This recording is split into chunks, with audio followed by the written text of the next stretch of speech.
Hello there, and welcome to the AstroSleep channel. I am so truly glad you found your way here tonight. Tonight, we are not looking up at the distant stars or traveling to the cold edges of the galaxy. Instead, we are turning our gaze inward toward the very lungs of our own planet. We are going to drift into the deep emerald heart of the ancient rainforest. This is a place that exists outside of your daily time, a realm where the clocks do not tick, and where the only schedule is the slow, rhythmic rising of the sun and the gentle falling of the rain. Often, when we think of the jungle, we might imagine a place of wild chaos or intense survival. But tonight, we are going to see it differently. We are going to experience the rainforest as a vast, living cathedral of peace, a sanctuary where life moves with such deliberate slowness that it looks like stillness. If these calm, curious explorations help you unwind, I invite you to like or subscribe. It helps other sleepy souls find their way here too. And now, there is nothing left for you to do but rest. Before we step into the shade of the great trees, I want you to take a moment to settle into your own space. Allow your body to find its most comfortable position, shifting your shoulders and your hips until you feel completely supported by the surface beneath you. Imagine for a moment that the bed you are lying on is not just a mattress, but the soft, yielding floor of a quiet forest, cushioned by centuries of fallen leaves and soft moss that cradle your weight perfectly. There is no need to hold yourself up any longer. You can let go. Let your mind relax, your breathing slow, and your body grow light, as if gravity itself has softened. Take a deep, slow breath in, filling your lungs with air that feels cool and rich, as if you are standing under a canopy of heavy green leaves that have filtered the world into pure oxygen. Hold that breath for a quiet moment, feeling the life within it, and then exhale slowly, releasing every ounce of tension you have been carrying throughout the day.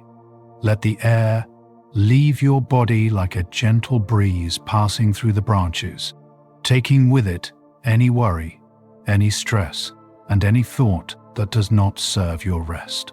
As you continue to breathe in this slow, steady rhythm, imagine that your body is beginning to connect with the earth.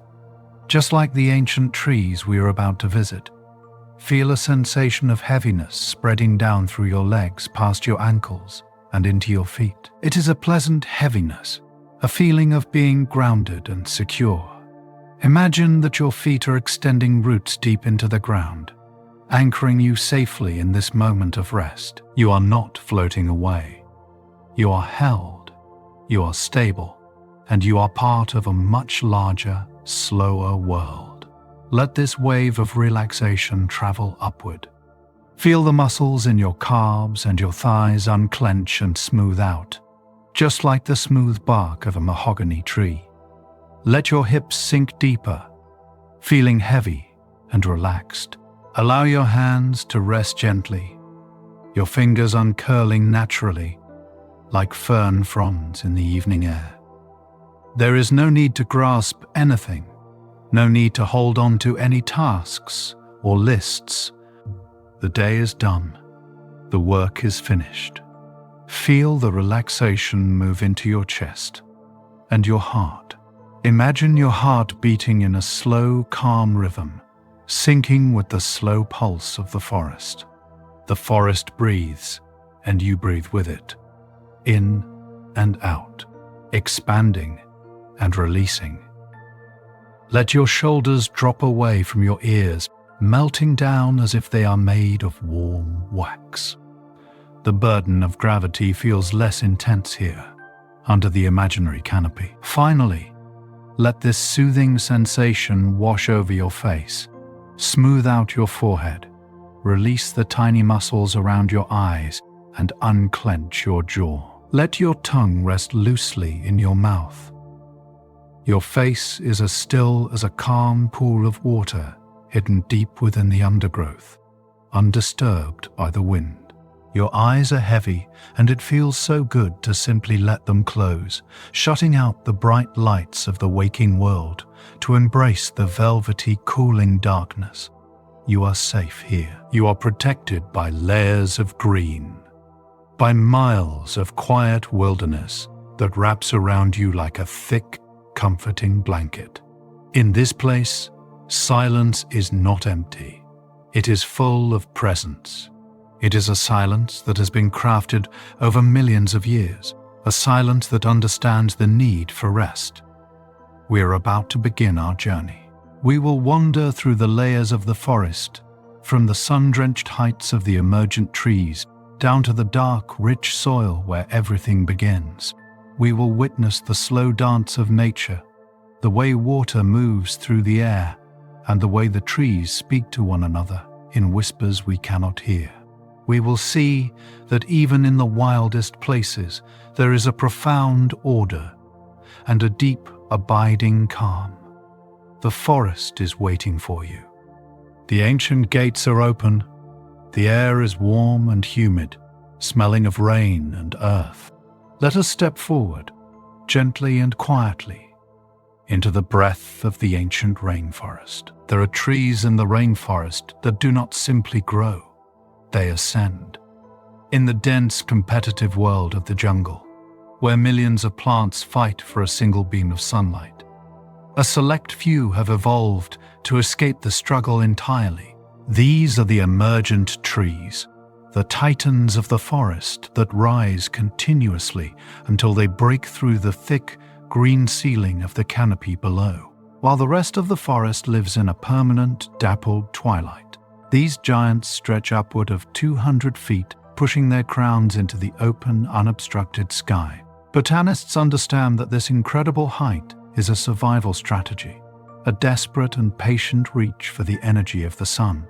To achieve this, these trees must invest decades, sometimes centuries, of slow, silent energy into building a trunk that is straight and true, bypassing the tangled chaos of the lower layers to claim a solitary space in the heavens.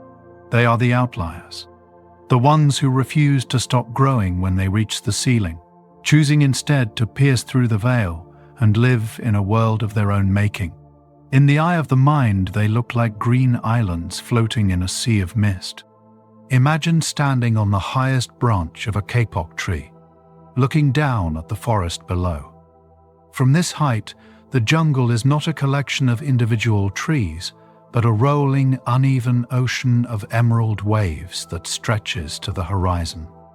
The emergent trees are the lonely lighthouses in this vast green sea, their heads basking in the golden warmth of the sun, while their roots are buried in the cool, dark earth far below. They are the bridge between the soil and the sky, holding the two worlds together in a silent wooden embrace. In their towering silence, we see a profound truth about patience and perspective. To rise above the noise and the crowding of the world requires a long, steady commitment to one's own growth.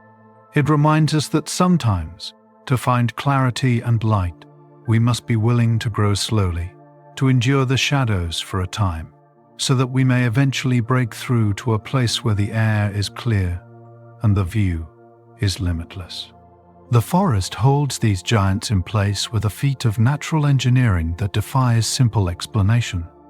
One might assume that a tree standing 20 stories tall would need roots that dive equally deep into the earth. But the soil of the rainforest is surprisingly thin and poor in nutrients. If these giants relied on deep taproots alone, they would topple in the first heavy wind. Instead, they have evolved buttress roots, massive fin-like extensions that radiate outward from the base of the trunk, sitting above the ground like the walls of a fortress. These structures act as tension cables, spreading the immense weight of the tree across a wide surface area of the forest floor. They can stand as tall as a person and stretch out for 30 feet, creating a wide, stable platform that grips the shallow earth with unshakable strength. This allows the tree to gather nutrients from the rich, decomposing layer of topsoil while anchoring itself against the storms that sweep across the canopy. It is a solution of balance rather than depth, a way of standing tall by holding on to a wider circle of support. Visually, these roots look like the flowing skirts of a great dancer, solidified in wood and time. They curve and twist with an organic elegance, covered in velvets of moss and lichens, creating hidden nooks where small creatures find shelter from the rain. They are the feet of the giant, planted firmly and gracefully, appearing not as rigid supports, but as fluid extensions of the tree itself, as if the wood has melted and poured itself onto the forest floor to create a foundation of pure stability. This architectural marvel speaks to the importance of a strong foundation in our own lives. It suggests that stability does not always come from digging deep into a single point, but from spreading our roots wide, from connecting with the environment around us. It teaches us that to reach the greatest heights, to touch the sky and weather the winds of life, we must first ensure that we are grounded, supported, and balanced, holding on to the earth with a gentle but unyielding grip. In the realm of the emergent layer, the weather is an entirely different experience from the damp stillness of the forest floor. Down below, the air is still and humid, protected by layers of leaves, but up here, the emergent giants are exposed to the full raw power of the elements. The temperature fluctuation in the emergent layer is drastic. These leaves must endure the scorching heat of the midday sun and the chilling drop in temperature that comes with the night. They are the first to feel the gale-force winds that whip across the landscape, and they are the first to drink the rain before it touches the earth. Science tells us that the leaves of emergent trees have adapted to this harsh microclimate by becoming smaller, thicker, and waxier than the leaves in the sheltered understory. This tough outer skin helps them retain moisture in the drying wind and protects them from the intense ultraviolet radiation. They have become hardened travelers, capable of thriving in an environment that would wither the delicate ferns and broadleafed plants that live in the eternal shade below. They live on the frontier of the forest, shielding the layers beneath them. Imagine these leaves as millions of tiny green shields, shimmering with a waxy gloss under the bright sun. They flutter and dance in the wind, a vast rustling choir that sings a song of endurance. When the wind blows, the entire crown of the emergent tree sways with a slow, hypnotic rhythm, a graceful bow to the power of the air. It does not resist the wind, it moves with it, flexible and resilient, knowing that rigidity would lead to breaking. It is a dance of acceptance, a fluid motion against the backdrop of the blue sky. In this exposure, we find a lesson about vulnerability and strength. To stand in the light is to be exposed to the elements, to feel the heat and the cold more intensely than those who hide in the shade. But there is a beauty in that exposure, a strength that comes from facing the open sky. It reminds us that we are capable of adapting, of thickening our skin when we need to, and of swaying with the winds of change rather than breaking against them. High in these lonely branches, life exists that is rarely seen from the ground. The emergent layer is the kingdom of the harpy eagle, one of the largest and most powerful birds of prey in the world. These magnificent creatures choose the tallest trees as their nesting grounds, building massive platforms of sticks and branches in the crooks of the emergent giants. From this vantage point, they possess a commanding view of the entire canopy, their sharp eyes capable of detecting the slightest movement in the green ocean below. Biologists note that the harpy eagle is an apex predator, essential for maintaining the balance of the ecosystem. Yet it is a creature of immense patience. It can sit motionless for hours, perched on a high branch, simply watching and waiting. It does not waste energy on frantic hunting. It relies on precision, on the advantage of its perspective. The emergent tree provides it with a throne, a place of safety and strategic superiority where it can raise its young away from the dangers of the dense jungle floor. Picture this noble bird, its feathers a blend of slate grey and white, creating a cloak of silence as it sits atop the world. Its gaze is calm and focused, reflecting the vastness of the forest it protects. It is a silent guardian, a spirit of the upper air, resting on the sturdy arm of an ancient tree. The wind ruffles its crest, but the eagle remains still, a statue of living intent, embodying the perfect union between the creature and its home. It is not an intruder in the tree. It is the voice of the tree, the eyes of the forest looking out at the horizon. The presence of the eagle in the emergent layer speaks to the value of a higher perspective. Sometimes we get lost in the details of our daily lives, in the tangled undergrowth of our problems. But if we can find a way to lift ourselves up, to find a mental perch high above the noise, we can see the whole picture. We can see the patterns, the movements, and the truth.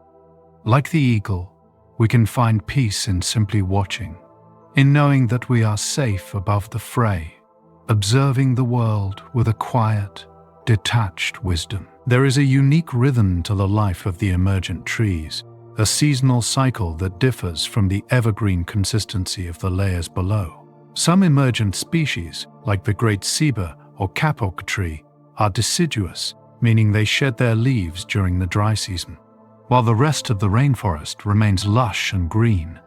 These giants strip themselves bare, dropping their foliage to the forest floor. This is not a sign of death, but a brilliant mechanism of conservation, preventing water loss through transpiration when the rains become scarce. This biological pause allows the tree to direct its energy elsewhere. Without the burden of maintaining thousands of leaves, the tree can focus on flowering. It bursts into bloom while its branches are bare, covering itself in pink or white flowers that stand out starkly against the blue sky. These flowers attract bats and insects from miles away, ensuring pollination in a time of scarcity. It is a strategy of retreat and renewal, a calculated withdrawal that leads to a spectacular display of life. Imagine the tree in this state of rest, a magnificent sculpture of silver-grey bark reaching into the heavens. Without its leaves, you can see the true architecture of its branches, the intricate fractal patterns that divide and subdivide, reaching out like the nerves of the earth trying to touch the cosmos. It stands vulnerable and open, wearing nothing but its flowers, a testament to the beauty of simplicity. It is a giant at rest, sleeping in the sunlight, gathering its strength for the return of the rains. In this cycle of shedding, we are reminded of the necessity of letting go. We often feel the need to be productive, to be in full bloom, to be covered in leaves and activity at all times. But nature teaches us that there is a time to strip away the non-essential, to drop the burdens we have been carrying, and to simply be. It is in these moments of barren quietness, when we have let go of the clutter, that we often produce our most beautiful flowers. We learn that rest is not the opposite of growth. It is an essential part of it. And so the emergent giants stand watch, silent and enduring, their leaves drinking the sun and their roots holding the earth, teaching us the slow, ancient art of rising. As we leave the solitary heights of the emergent giants, we drift slowly downward, descending into the thick, vibrant layer that forms the true roof of the rainforest. This is the Canopy, a continuous sea of green that stretches for thousands of miles, sheltering everything below from the heat of the sun and the force of the storms. From a distance, the canopy appears to be a solid, impenetrable blanket of vegetation, a single mass of life woven tightly together. However, as we move closer, floating gently toward the tops of these trees, we witness one of the most beautiful and mysterious phenomena in the natural world, a silent agreement known as crown shyness. If you were to lie on your back on the forest floor and look up through the telescope of a clear patch of air, or if you were to float just above the leaves as we are doing now, you would see that the trees do not touch. Despite their immense size and their drive to gather as much sunlight as possible, the uppermost branches of each tree stop growing just inches before they graze their neighbor. They trace the outlines of one another with perfect precision, creating a network of winding river-like channels of blue sky that separate each crown. It looks like a giant green jigsaw puzzle that has been pulled slightly apart, where every piece is distinct, and yet they all fit together to form a unified whole. Scientists believe this behavior is guided by a sophisticated sensory system within the trees themselves. The leaves at the very tips of the branches are equipped with photoreceptors that can detect the specific frequency of far-red light reflecting off the leaves of a nearby tree. When a branch senses that it is getting too close to another, it inhibits its own growth in that direction, pausing its expansion to avoid a collision. It is a biological mechanism of avoidance and preservation, ensuring that the leaves do not shade each other out and that the branches do not damage one another when the wind blows. It is a form of communication that happens in complete silence, a chemical awareness of presence that allows the forest to maximize the light for everyone, without conflict. In this delicate spacing, we see a stunning visual metaphor for respect and coexistence. The canopy is not a chaotic war for space, but a carefully negotiated diplomatic map, where boundaries are honored, not with walls, but with light. It creates a breathtaking mosaic against the sky, a pattern of green islands separated by veins of light, reminding us that even in the closest of relationships, there is a need for space. It teaches us that true connection does not always mean merging completely, but rather standing side by side, distinct and whole, allowing the light to flow freely between us. This endless layer of green is the engine of the forest, the powerhouse where the alchemy of photosynthesis takes place on a planetary scale. Here, billions of leaves are turned upward, drinking in the solar energy and converting it into the sugars that feed the tree and the oxygen that feeds the world. The air here is incredibly rich and clean, vibrating with the invisible energy of creation. Because the canopy is so thick, it intercepts almost all of the sunlight that falls on the forest, catching 95% of the solar radiation before it can reach the ground. This creates a kingdom of light up above and a kingdom of shadow down below. Two distinct worlds, separated by a ceiling of leaves. The structure of the canopy is so dense that it acts as a climate controller for the entire ecosystem. The leaves are arranged in complex tiers, overlapping like the shingles of a roof, designed to capture every possible photon. But they also serve to trap humidity, holding the moisture that rises from the forest floor and preventing it from escaping into the atmosphere. This creates a stable, humid environment that remains consistent regardless of the weather outside. It is a self-regulating biosphere, a massive living thermostat that keeps the heart of the forest cool and moist. To drift through the canopy is to float through a suspended ocean. The air is heavy with the scent of blooming orchids and the damp, earthy smell of moss that grows on the high branches. In this realm, the ground is a distant memory, irrelevant to the life that thrives here. There are gardens growing on top of branches, entire ecosystems of ferns, bromeliads and vines that have never touched the soil. They drape across the limbs of the trees like green curtains, softening the hard lines of the wood and adding layers of texture to the forest roof. It is a world of infinite green, where the horizon is not a line, but a depth, a density of life that seems to go on forever. The existence of this suspended world reminds us of the power of community and interdependence. The canopy is not made of a single tree, but of millions of individuals interlocking their lives to create a shelter that protects them all. No single tree could survive the full force of the tropical sun or the drying winds on its own, but together they create a microclimate where life is easy and abundant.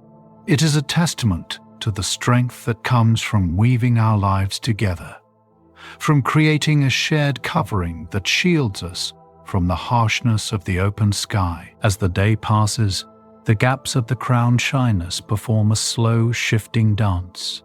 When the wind moves through the forest, the trees sway gently, and the channels of light between them open and close. The blue rivers of sky widen and narrow, changing the pattern of the mosaic with every gust. This movement is essential. It allows the wind to pass through the canopy without breaking the branches. If the canopy were a solid, rigid wall, the trees would snap under the pressure. Instead, they are flexible, allowing the wind to flow through the gaps, bending and bowing in a graceful acceptance of the force they cannot control. There is a profound wisdom in this flexibility. The trees do not resist the wind. They accommodate it. They have built the empty spaces into their design specifically to handle the turbulence. It is a lesson in the art of yielding, of understanding that rigidity often leads to breaking, while flexibility leads to endurance. By leaving room for movement, by leaving gaps for the air to flow, the canopy survives the storm and returns to its stillness as soon as the wind dies down. In the quiet afternoon, the light that does filter through these gaps creates a mesmerizing display. Shafts of sunlight, known as sunflakes, pierce through the openings and travel down into the depths of the forest. These beams of light are like spotlights moving across a stage, illuminating a single leaf, a patch of moss or a hanging vine for just a few minutes before moving on. The forest floor is a shifting canvas of light and shadow, painted by the arrangement of the canopy above. This interplay of light and dark is crucial for the forest's regeneration. The seeds that lie dormant on the forest floor are waiting for one of these sunflecks to wake them up. They need that brief, fleeting moment of direct energy to trigger their growth. The canopy, in its wisdom, acts as a shutter, controlling the flow of life-giving energy, ensuring that it is distributed in small, manageable doses. It does not flood the floor with blinding light. It offers it in gentle, wandering beams. Thinking of this, we can see the canopy as a great, benevolent filter. It takes the overwhelming power of the sun, an energy that would be too intense to bear directly, and softens it, diffuses it, and shares it. It protects the delicate life below, while still providing what is needed. It speaks to the role of protection and gentleness, of how we can shield those who are more vulnerable, while still allowing them the light they need to grow. And so, the canopy spreads out in every direction, a vast green quilt stitched together by light and air. It is a place of high activity that feels like perfect stillness, a place where millions of leaves are working in unison to breathe for the planet. As we drift just above it, looking down at the rivers of separation between the trees, we feel a sense of order and peace. The trees know their place. They know their neighbors. They respect the space between them, and in doing so, they create a masterpiece of balance that has held the sky up for millions of years. The canopy invites us to find our own balance, to find the right distance between ourselves and the world, to be close enough to connect, but distant enough to breathe. As the sun begins to lower, casting long golden shadows across the textured surface of the leaves, the green ocean seems to calm even further, settling into the deeper quiet of the coming evening. As we drift gently through the corridors of the canopy, moving between the grand pillars of the emergent trees, we begin to notice that the branches themselves are not merely bare wood supporting leaves. In this humid, life-giving atmosphere, the branches have become landscapes in their own right. We have arrived in the realm of the Epiphytes, the plants that live upon other plants, creating a vertical kingdom known as the Hanging Gardens. It is a world where soil is not found on the ground, but is suspended in the air, tucked into the crooks of elbows and draped over the rough skin of the ancient trees. In the language of botany, the word epiphyte comes from the Greek words for a palm and plant. It is a vital distinction to make that these organisms are not parasites. They take nothing from the tree that supports them. They do not steal water or nutrients from the host's veins. Instead, they simply ask for a place to sit, a perch closer to the sun. They are the quiet guests of the forest, resting lightly on the shoulders of the giants, living in a peaceful coexistence that harms no one. This relationship demonstrates a profound kind of trust and support found in nature. The great tree provides the structure, the strength, and the elevation, while the epiphyte adds to the humidity and richness of the canopy. It is a vision of life supporting life, a reminder that we do not always need to stand on our own to thrive. Sometimes it is enough to find a strong foundation that is willing to hold us up, and in return, we bring our own beauty and softness to the structure that supports us. Among the most common residents of these aerial gardens are the bromeliads. These plants are masterpieces of natural design, shaped like rosettes with stiff, overlapping leaves that spiral outward from a central cup. This shape is not accidental. It is a perfect water-catching vessel. Since the bromeliad cannot send roots down to the groundwater far below, it brings the water to itself. Its leaves channel every drop of rain and every bead of condensing mist down into its center, creating a private, miniature reservoir high above the earth. Scientists have found that a single large bromeliad can hold several gallons of water, and in a forest filled with millions of them, they effectively become a marshland in the sky. These tiny pools are not just water storage. They provide a home for insect larvae, microscopic organisms, and even tiny colorful frogs that spend their entire lives in the canopy, never once touching the forest floor. The bromeliad is a host within a host. Imagine looking into one of these dark, quiet pools of water. The surface is still as glass, reflecting the filtered green light of the leaves above. It is a pocket of serenity, a hidden jewel of water that remains cool even in the heat of the day. It teaches us the value of being receptive, of shaping ourselves in a way that allows us to catch the resources that fall from the heavens. By remaining open and curved inward, the bromeliad gathers what it needs to survive, turning its very body into a vessel of abundance for itself and others. Draped alongside the bromeliads, we find the delicate and ancient families of mosses and ferns. They cloak the rough bark of the trees in layers of soft, living velvet. In the temperate world, we might see moss only on the north side of a rock. But here, in the eternal humidity of the rainforest, moss is everywhere. It softens the hard edges of the branches, blurring the line between wood. It absorbs moisture from the air like a sponge, holding it close to the tree, keeping the skin of the forest cool and hydrated. This green fur creates a texture that is visually soothing. If you were to reach out in your mind and touch it, your fingers would sink into a deep, cool softness, a sensation of pure comfort. The moss reminds us of the power of gentleness. It has no thorns, no hard bark, no aggressive defenses. Its survival strategy is softness. It thrives by yielding, by covering the hard surfaces with a layer of peace. It shows us that strength does not always look like rigid armor. Sometimes the most enduring things are the ones that are soft enough to absorb the world around them.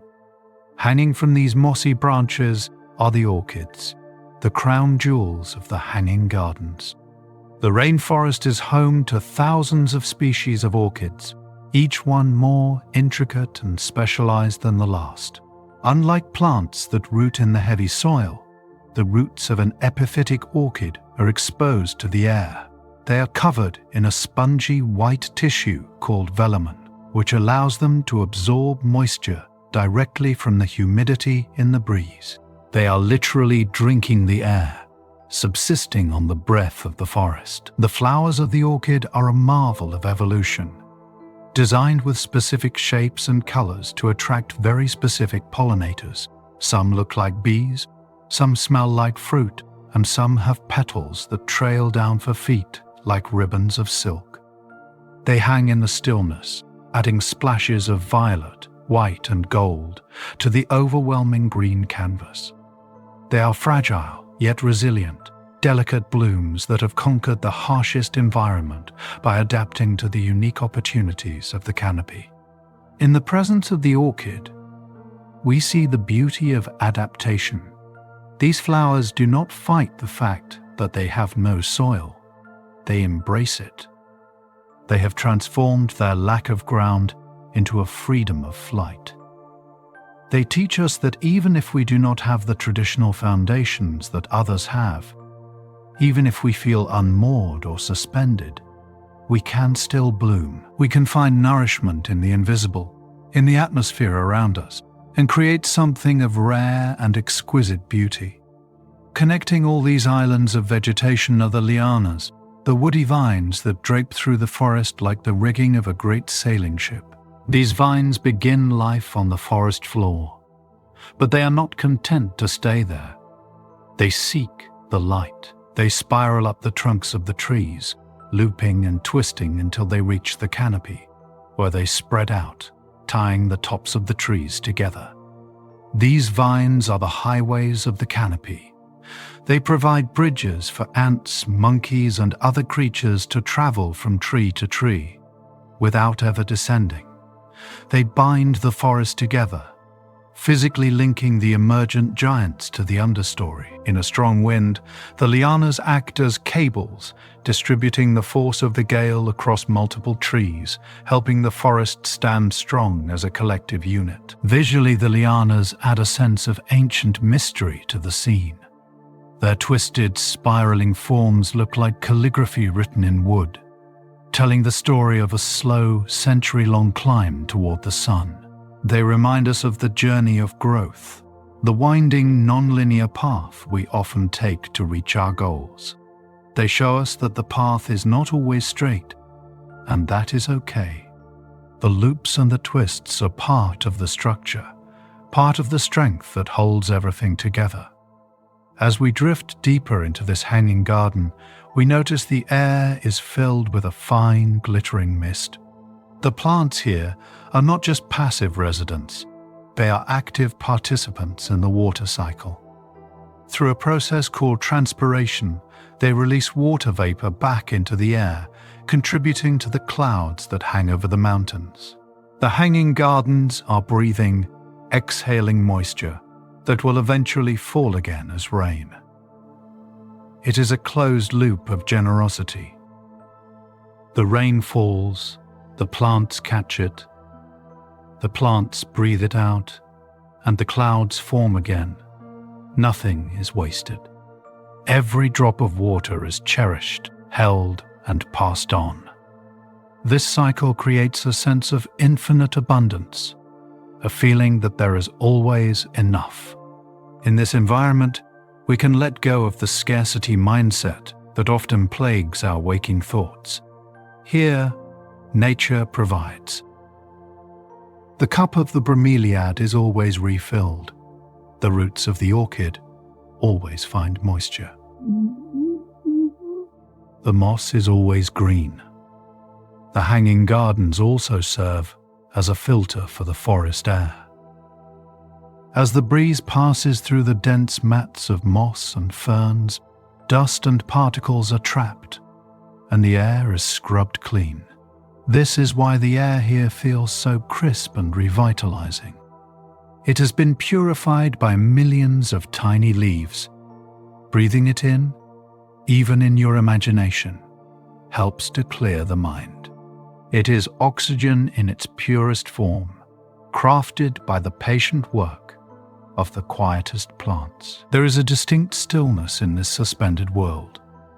Because there is no solid ground to walk on, there are no heavy footsteps here. The movements are light, the flutter of a wing, the hop of a frog, the slow unfurling of a leaf. The sounds are muffled by the thick layers of moss, creating a natural recording studio where silence is preserved. It is a sanctuary of softness, a place where the hard edges of reality are wrapped in green velvet. We can imagine ourselves resting here, perhaps nestled in the curve of a giant branch, cushioned by a bed of deep, soft moss. We are suspended halfway between the earth and the sky, held safely by the strength of the ancient tree. We are lighter here, unburdened by the gravity of the ground. We can look out through the curtains of hanging vines and see the light filtering down, watching the slow, sleepy dance of the floating world. This is the lesson of the hanging gardens, that it is possible to live lightly. It is possible to thrive without digging into the mud, to find support in those around us, and to turn our faces toward the light. It is a place where gravity is defied by grace, and where life blooms in the empty spaces.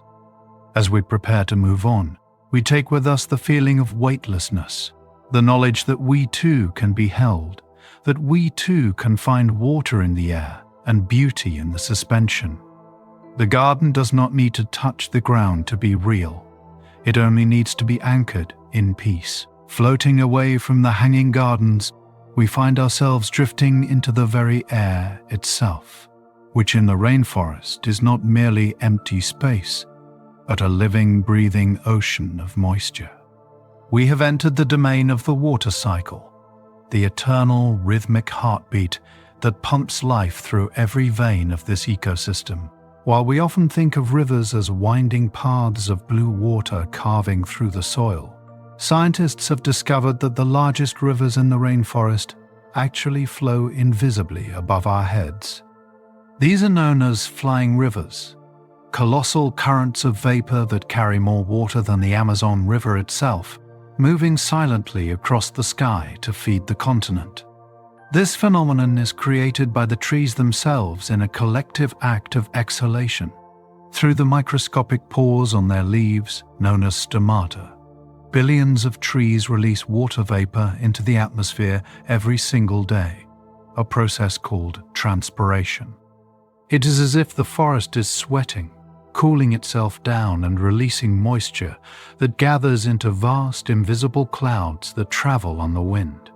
This is not a passive process, but a powerful, quiet engine of climate, a testament to the influence of the gentle and the unseen. In this invisible river, we see the power of contribution. Each leaf releases only a tiny, insignificant amount of moisture, a microscopic breath that would vanish on its own. Yet, when billions of leaves breathe together, they create a force capable of changing the weather, of watering distant plains and filling reservoirs thousands of miles away. It reminds us that our own small, quiet actions, when joined with the rhythm of the world, can have a vast and nourishing impact. We are part of a larger flow, a flying river of life that moves in ways we cannot always see, but should always trust. As the day cools and the moist air meets the cooler currents of the upper canopy, a transformation begins. The invisible vapor condenses, turning into soft, white mist. In the rainforest, the mist does not descend ominously. It rises and clings like a gentle embrace. It wraps around the trunks of the trees and settles in the valleys, blurring the sharp lines of reality. The forest begins to put on its evening veil, softening the edges of the leaves and turning the vibrant greens into muted shades of silver and grey.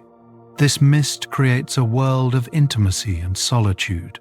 When the fog rolls in, the world shrinks to the immediate space around you. The distant horizon disappears, the towering canopy fades into white, and all that exists is the here and now. It is a visual silence, a dampening of the visual noise that allows the mind to rest. The mist teaches us the beauty of obscurity, the comfort of not needing to see everything clearly. It invites us to rest in the unknown, to feel safe in the soft white cloud of the present moment, knowing that the rest of the world is still there, just quietly hidden away for a while.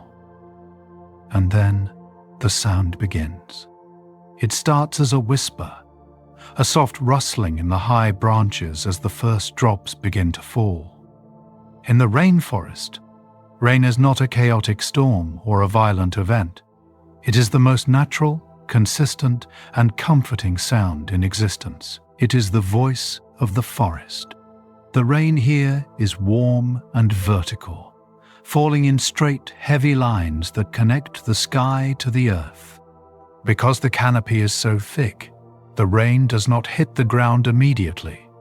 It is intercepted by layer upon layer of leaves, creating a cascading symphony of drips and trickles. Botanists have observed that the leaves of rainforest plants have evolved a specific shape to handle this abundance of water. They possess what are called drip tips, long tapered points at the end of the leaf that funnel the water off quickly and efficiently. This prevents the growth of mold and allows the leaf to dry enough to breathe, but it also creates a mesmerizing visual. Imagine watching a single leaf, slick and green, as a bead of water gathers at its tip, growing heavier and heavier until it finally releases, falling like a liquid pearl to the leaf below. It is a rhythm of accumulation and release, a ceaseless hypnotic motion that marks the passing of time. This design speaks to the wisdom of letting go. The leaf does not try to hold on to the water. It allows it to flow over its surface and depart when it is time.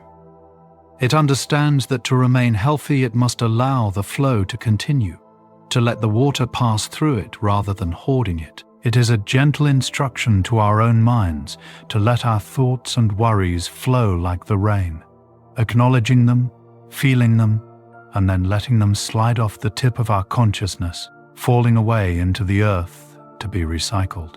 As the rain intensifies, the soundscape of the forest transforms into a continuous white noise.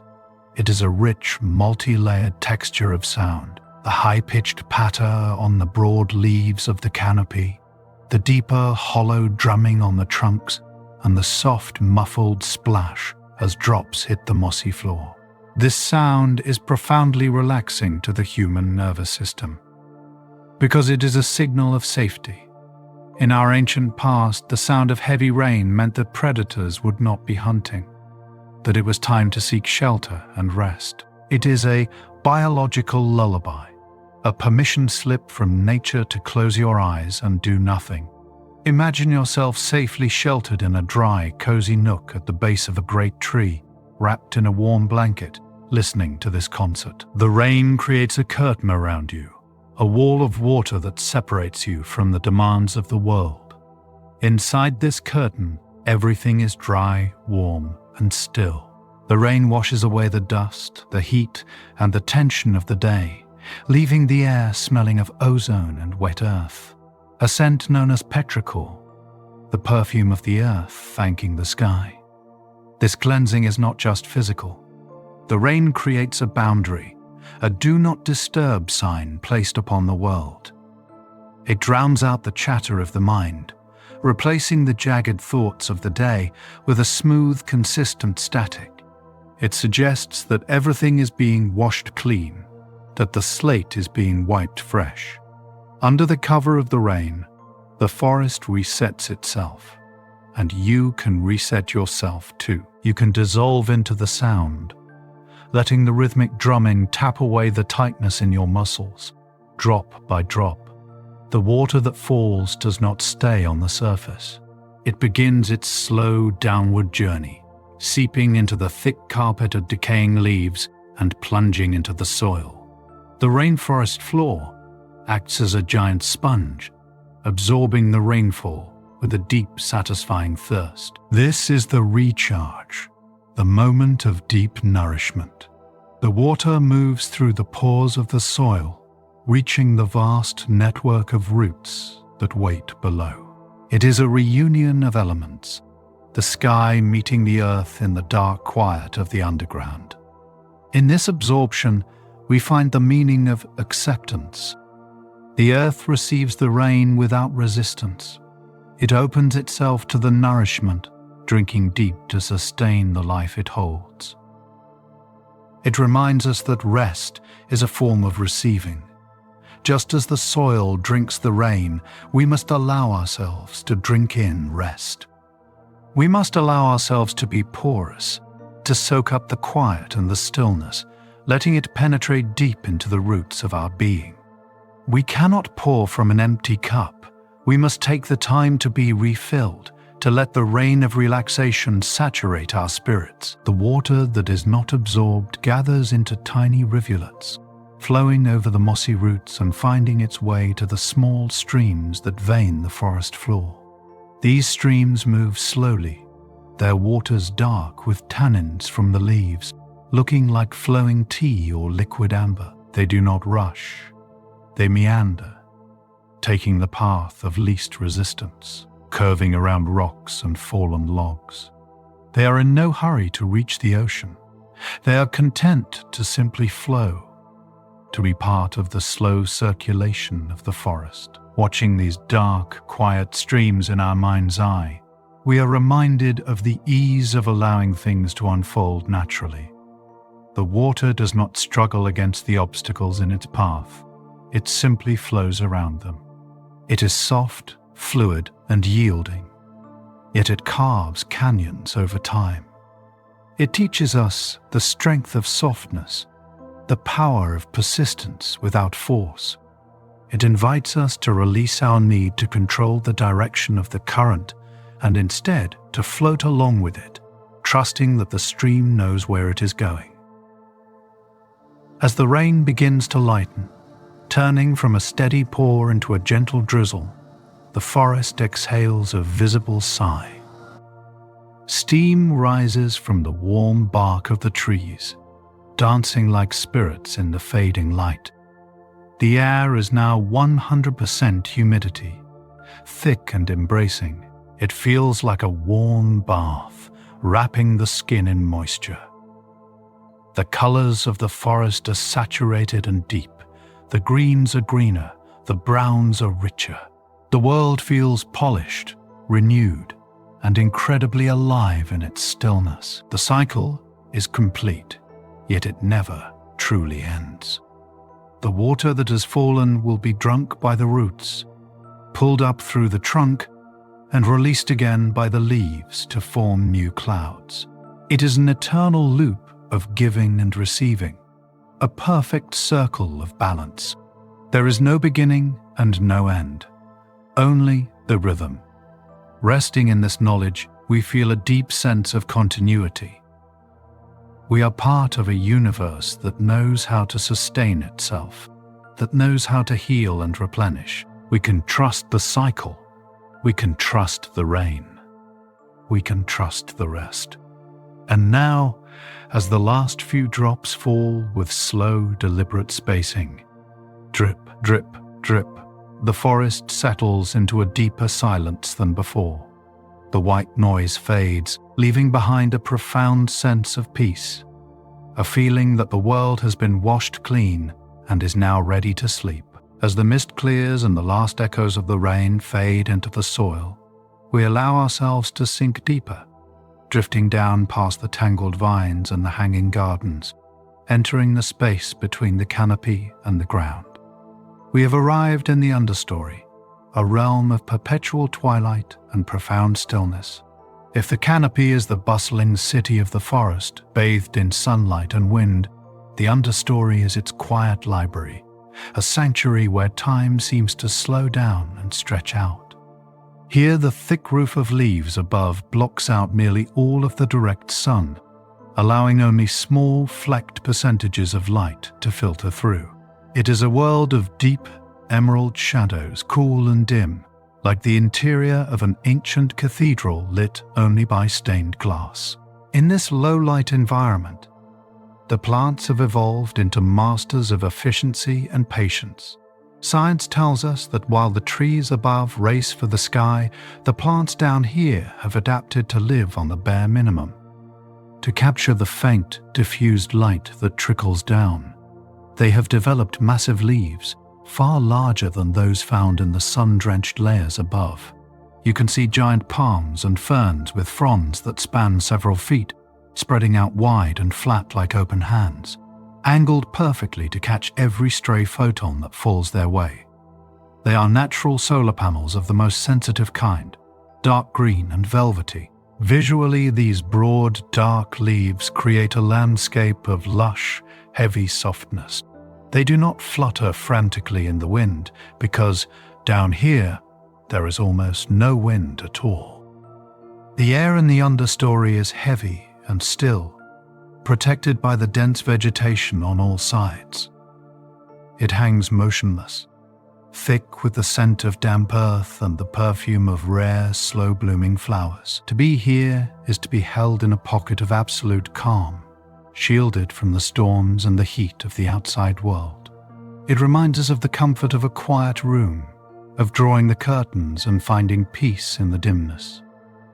Living in this shadow are the saplings of the great emergent trees, the children of the giants. These young trees exist in a state of suspended animation that botanists call suppression.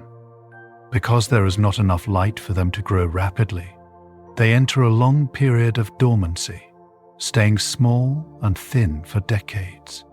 A tree that is only a few feet tall might be 50 years old, waiting silently in the gloom. They are not dying, they are waiting. They are conserving their energy, building a dense and sturdy wood, waiting for the moment when a giant falls and opens a gap in the canopy, sending a shaft of light down to wake them. This biological waiting game is one of the most powerful examples of patience on Earth. These saplings do not struggle against their circumstances. They endure them with a quiet dignity. They are prepared for their moment, but they do not rush it. In their stillness, we find a lesson about our own timelines. We often feel that if we are not moving forward quickly, we are failing. But the Understory teaches us that there are seasons of waiting that are just as valuable as seasons of growth. It teaches us that standing still is an active state, a time of gathering strength, of deepening our roots, so that when the light finally comes, we are ready to rise. Because the light is so precious, the Understory is a place of cooperation rather than aggressive competition. The plants here seem to arrange themselves with a polite awareness of one another, layering their leaves so that everyone gets a share of the dim glow. It is a slow, silent dance of accommodation. The vines do not strangle, they drape. The ferns do not crowd, they fill the empty spaces. There is a sense of harmony here, a feeling that in the quiet dark, there is room for everyone. Moving through this layer, we begin to notice, or perhaps not notice, the creatures that call it home. The Understory is the kingdom of camouflage. Because it is safer to remain unseen than to flee, the animals here have mastered the art of becoming the forest. We might look at a twig and realize, only after a long moment, that it is a stick insect, perfectly mimicking the texture and color of the wood. We might look at a fallen leaf and see it blink, revealing itself to be a leaf-tailed gecko or a katydid with wings that mirror the veins of a plant. This invisibility is a form of peace. These creatures do not need to announce their presence. They find safety in blending in dissolving the boundary between themselves and their home. They are one with the environment. It invites us to consider the relief of simply blending in, of letting go of the need to stand out, to be seen, or to be recognized. Here, in the quiet shadows, we can simply be part of the pattern, indistinguishable from the beauty around us. We can wrap the forest around us like a cloak, and rest in the anonymity of nature. The sounds of the understory are different from the canopy. Up above, the birds call loudly to be heard over the wind, but down here, the sounds are intimate and close. You might hear the soft rhythmic whirring of a hummingbird's wings as it hovers near a flower, or the gentle rustle of a small mammal foraging in the leaf litter. The acoustics are dampened by the humidity in the layers of vegetation, making every sound feel soft and rounded.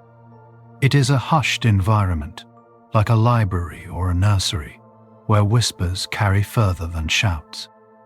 Occasionally, a single shaft of sunlight, a sunflake, pierces through the layers above and strikes the understory floor.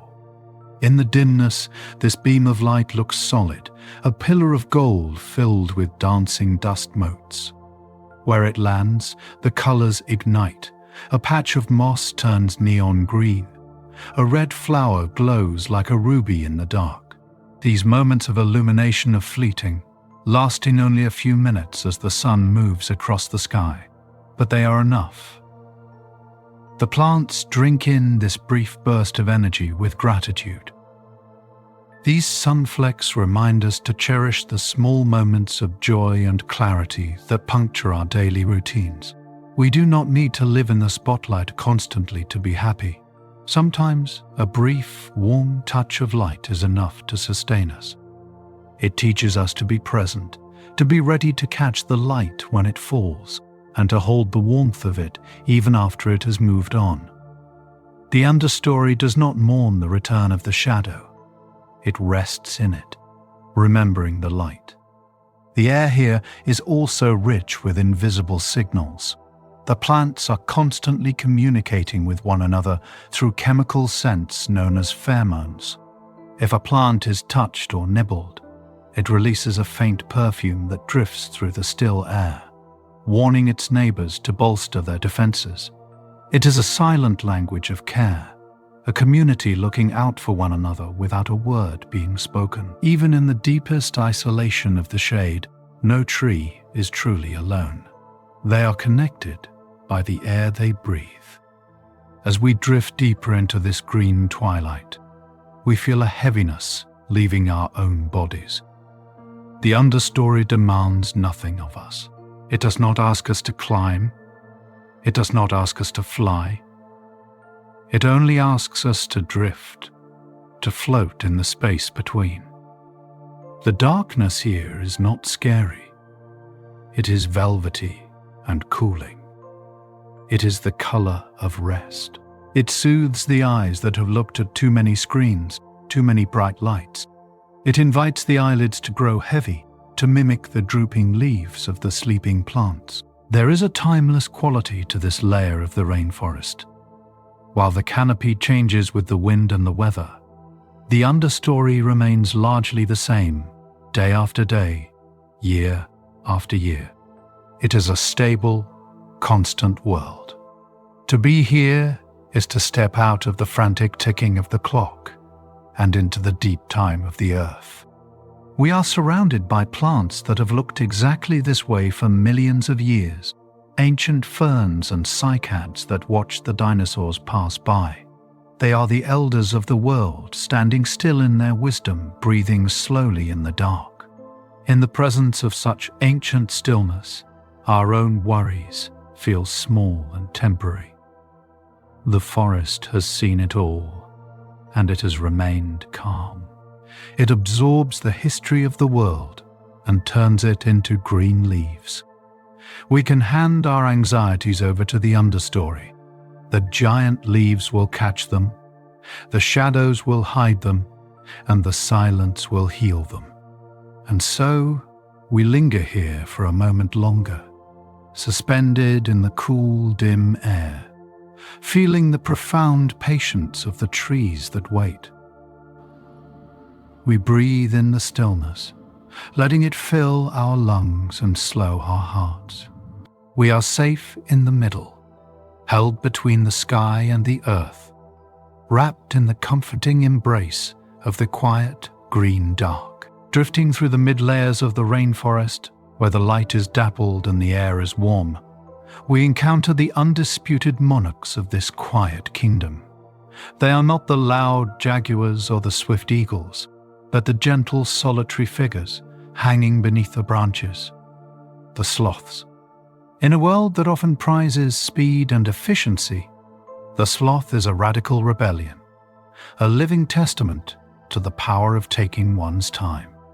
They move with such deliberate, agonizing slowness that they appear to be swimming through the air rather than climbing, as if the atmosphere around them has thickened into syrup/honey. To watch a sloth move is to watch a meditation in motion, a masterclass in the art of never rushing. Biologists explain that this slowness is not a result of laziness or lethargy, but a brilliant evolutionary adaptation known as metabolic depression. The sloth has one of the lowest metabolic rates of any mammal, meaning its internal furnace burns very slowly. Because the leaves they eat are low in calories and difficult to digest, they cannot afford to waste energy on unnecessary movement. They have evolved to do everything, eating, grooming, traveling, at a pace that conserves every single calorie. It is a strategy of extreme efficiency. By moving slowly, they remain virtually invisible to predators like the harpy eagle, whose eyes are trained to detect quick, sudden movements. In the rainforest, speed attracts attention, but stillness is a cloak of invisibility. Visually, the sloth is a creature of soft curves and shaggy textures. Imagine its fur, coarse and long, falling over its body like a monk's robe. Because they move so little, their fur often becomes a habitat in itself. In the humid air of the rainforest, algae and moss begin to grow on the sloth's back, turning its coat into a shade of green that perfectly matches the leaves around it. They are walking gardens, living, breathing extensions of the forest floor that have decided to take to the trees. They do not just live in the forest, they allow the forest to live on them. This symbiotic relationship creates a profound sense of connection. The sloth carries its home on its back, a tiny ecosystem of moths, beetles, and plants that travel with it on its slow journey through the canopy. It reminds us that we are never truly separate from our environment. We are interwoven with the world around us, and when we slow down enough, we can feel that connection deepening. The sloth teaches us that there is no need to run from where we are. We can carry our peace with us, wrapping ourselves in the comfort of our own nature, blending seamlessly into the background of the world. When a sloth reaches for a new branch, it is a mesmerizing process to behold. It does not lunge, it does not jump. It slowly uncurls one long arm, extending it inch by inch into the air, the hooked claws searching blindly but gently for a purchase. The movement is so smooth, so lacking in vibration, that the leaves on the branch hardly tremble when the grip is finally made. It is a motion of absolute intention. They do not move until they are sure. They do not let go of the old branch until they have a firm grasp on the new one. This careful transition speaks to the wisdom of security and mindfulness. In our own lives, we often feel the pressure to leap, to make quick decisions, to let go of the old before we have found the new. But the sloth teaches us the value of the bridge. It reminds us that it is okay to move slowly from one phase of life to the next, to test the waters, to make sure we are supported before we shift our weight. There is a safety in this deliberate progression, a reduction of risk that allows the sloth to live a long, peaceful life high above the dangers of the ground. The face of the sloth seems permanently set in a subtle, beatific smile. The structure of their facial muscles gives them an expression of eternal contentment, as if they know a secret joke that the rest of the rushing world has missed. They look out at the frantic activity of the monkeys and the birds with a calm, heavy-lidded gaze. They spend up to 20 hours a day sleeping or resting in a dormant state. curled into a tight ball in the fork of a tree, resembling a termite nest or a clump of dead leaves. This ability to rest so deeply is their greatest strength.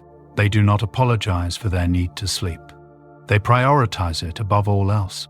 In a way, they are the guardians of the dream world, the keepers of the forest's sleep. Watching them, we feel a permission to lower our own eyelids.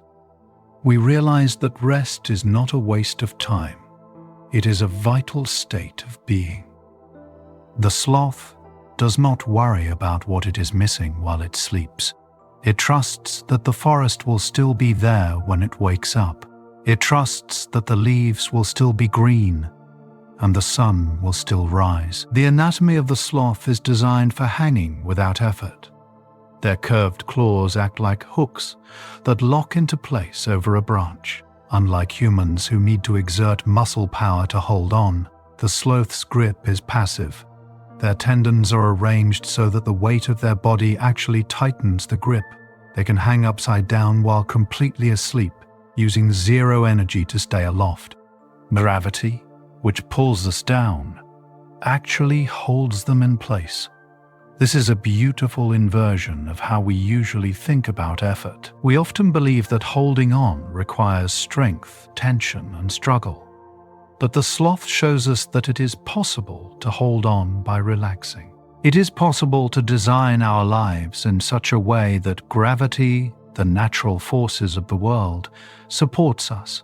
We can find a way to lock into our place in the world and simply hang there, suspended in comfort, letting the tension drain out of our muscles. We can let go of the need to white-knuckle our way through life and instead find a grip that allows us to rest while we hold on. As we float near these quiet masters, we notice that time itself seems to warp around them. In the presence of a sloth, a minute feels like an hour. The frantic ticking of the clock dissolves into a slow, rhythmic pulse. They live in a different time zone, one measured not in seconds, but in the growth of leaves and the movement of shadows. This is biological time, the natural tempo of life before clocks were invented. It is the rhythm of the heartbeat, of the breath, of the seasons. By tuning into this rhythm, we can feel our own internal speedometers dropping. The rush of adrenaline fades. The urgency to do is replaced by the permission to be. We can imagine ourselves adopting the pace of the sloth, moving through our thoughts with that same languid, underwater quality. We can take a thought, look at it slowly, turn it over, and then gently release it, reaching for the next one with infinite patience. There is no deadline here. There is nowhere else we need to be. The sloth is not the only master of slowness in this realm. On the forest floor, the giant tortoise moves with a similar ancient dignity, carrying its house of bone through the undergrowth. In the rivers, the manatee drifts like a floating island, but the sloth is unique because it lives in the complex three-dimensional world of the trees, a place usually reserved for the swift. It proves that you do not need to be fast to conquer the heights. You do not need to race to reach the top. You can get there inch by inch, breath by breath, and often, by moving slowly, you notice more of the beauty along the way. There is a particular kind of silence that surrounds a sloth. Because they move so quietly, they do not disturb the air or the creatures around them. Birds will land on branches just a few feet away, unaware of the sloth's presence. They are observers, witnesses to the life of the forest. They see the orchid bloom. They watch the butterfly emerge. They feel the temperature shift, all without interfering. They are a presence of pure peace, adding a calming energy to the chaotic vibration of the jungle. Imagine being wrapped in that sloth-like energy now. Imagine your limbs feeling heavy and loose, your hands resting gently, your body supported effortlessly by the surface beneath you. You are locked in, safe and secure. You have nowhere to go. You can afford to move your mind as slowly as you wish. You can let your thoughts drift like clouds. You can smile that subtle, secret smile, knowing that the world is spinning fast, but you have chosen to step off the carousel. You have chosen the speed of the trees. The sloth eventually finds a patch of sunlight that has broken through the canopy. It tilts its head back, closing its eyes, and simply soaks in the warmth. It does not seek more. It is content with this single beam of light. This is the final lesson of the master of slowness, contentment. The ability to be fully satisfied with the present moment, with the warmth on your skin, with the air in your lungs. It is a simplicity that leads to deep rest. And so, we leave the sloth hanging in its suspended cradle, a ball of mossy fur wrapped in the arms of the mother tree. It sleeps, and the forest breathes around it. The wind rocks it gently, a natural lullaby that has been played for millions of years. We carry its slowness with us as we continue our descent, feeling heavier, calmer, and more deeply connected to the quiet rhythm of the earth. Leaving the suspended world of the sloths and the hanging gardens, we finally allow ourselves to touch down. We have reached the very bottom of the ocean of air, landing gently on the forest floor. This is the foundation of the entire ecosystem, the dark, quiet basement upon which the Emerald Cathedral is built. Here the air is still and cool, untouched by the winds that whip the canopy hundreds of feet above. It is a place of profound gravity, where everything that rises must eventually return. And in that returning, we find a story not of ending, but of endless beginning. The ground here is not hard or unyielding like the pavement of a city. It is soft, spongy, and deep. It is covered in a thick, multi-layered carpet of fallen leaves, twigs, and organic matter known as leaf litter. While the name suggests debris, this layer is actually the forest's most precious treasure. Every leaf that detaches from a branch high above begins a slow, spiraling dance down to the earth, landing softly to join the millions that came before it. This is not a graveyard of leaves, it is a pantry, a vast storehouse of nutrients waiting to be unlocked. In the rainforest, the soil itself is paradoxically thin and poor in nutrients, because the heavy rains wash away the minerals deep underground. Therefore, the life of the forest relies entirely on this top layer of decaying matter. It is a closed loop of supreme efficiency. As soon as a leaf touches the ground, a microscopic army of fungi, bacteria, and tiny insects begins the work of disassembly. They are the silent alchemists of the undergrowth, transforming the complex structures of the dead leaf back into simple, usable elements: nitrogen, phosphorus, carbon. This process of decomposition is often misunderstood as something dark or unpleasant. But in the sleepy context of the rainforest, it is a beautiful softening. It is the art of melting back into the source. Imagine a brown, dried leaf curled at the edges, slowly losing its form, its rigid veins breaking down, its substance dissolving into the dark, rich humus of the earth. It is a release of tension on a cellular level. The leaf stops being a leaf and becomes the soil. It gives up its individual shape to become part of the collective strength that feeds the roots. This transformation teaches us the wisdom of surrender. There is a relief in letting go of our form, of our rigid identities, and allowing ourselves to soften into the flow of life. Just as the leaf does not resist the decay, but allows it to become nourishment for the next generation, we can allow our old thoughts, our past worries, and our outdated selves to dissolve. we can let them melt away into the ground of our being, trusting that nothing is ever truly lost, only repurposed into new energy. We can rest in the knowledge that we are constantly being renewed, constantly recycled into something fresh. The scent of the forest floor is distinct and powerful.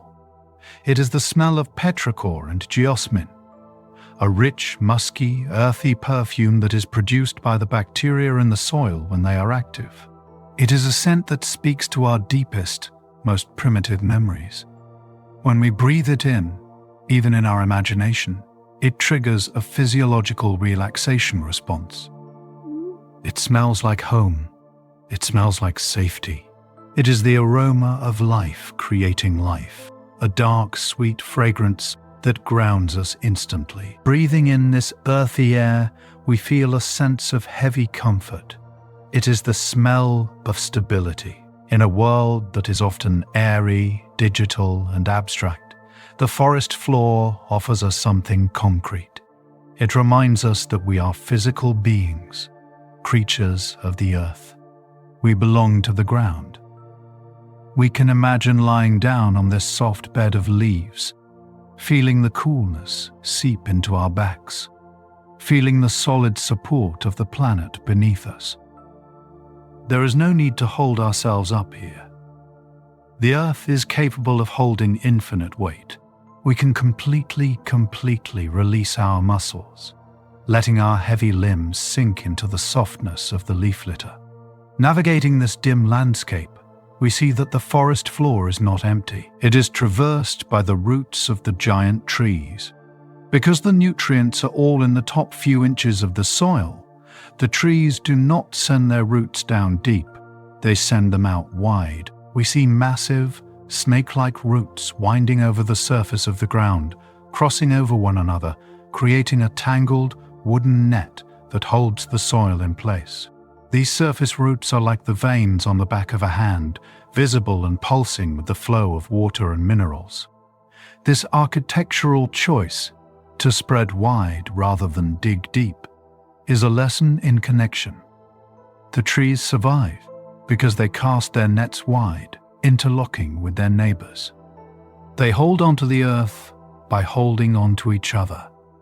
It creates a floor that is woven together, a collaborative foundation. It suggests that our own stability comes from how widely we can connect, how much we can integrate with our surroundings, rather than how deeply we can isolate ourselves. In the shadows of the floor, the light is incredibly scarce. Only about 1 or 2% of the sunlight that hits the canopy ever reaches the ground. This creates a permanent state of dusk, even at high noon. For the plants that live here, life is slow. They grow with agonizing slowness, conserving every ounce of sugar they produce. There are seedlings here that have been waiting for 20 years just to grow a few inches. They are the monks of the plant world, living in poverty of light, but rich in patience. This darkness is not frightening, it is restful. It is the dimness of a bedroom with the curtains drawn. It is a visual hush. The eyes do not need to work hard here. There are no bright glares, no flashing colors. Everything is muted, brown and deep green. It is a visual lullaby that signals the brain to reduce its activity. The forest floor is a place of dormancy, where things sleep and wait. It invites us to enter that same state of dormancy, to turn down the brightness of our own awareness and rest in the soothing shade. Scattered across this floor are the seeds of the future. Some are hard and round like stones. Others are winged and delicate. They lie in the leaf litter, waiting for the trigger to sprout. Some seeds require the intense heat of a fire. Others need the gut of an animal to soften their shell. Still others just need the kiss of water. They are tiny capsules of potential, sleeping in the dark. They do not worry about when they will grow. They trust the timing of the forest. We can think of our own dreams and hopes as these seeds, We can plant them in the dark, rich soil of our subconscious and then leave them be. We do not need to dig them up every day to see if they are growing. We can trust the wisdom of the soil. We can trust that in the quiet, unseen dark, the work is being done. The germination is happening. We can sleep, knowing that the forest is taking care of the future. Among the leaves, we might spot the gentle movement of the forest's cleanup crew. Millipedes with their rhythmic, rippling legs move slowly over the decaying wood, breaking it down.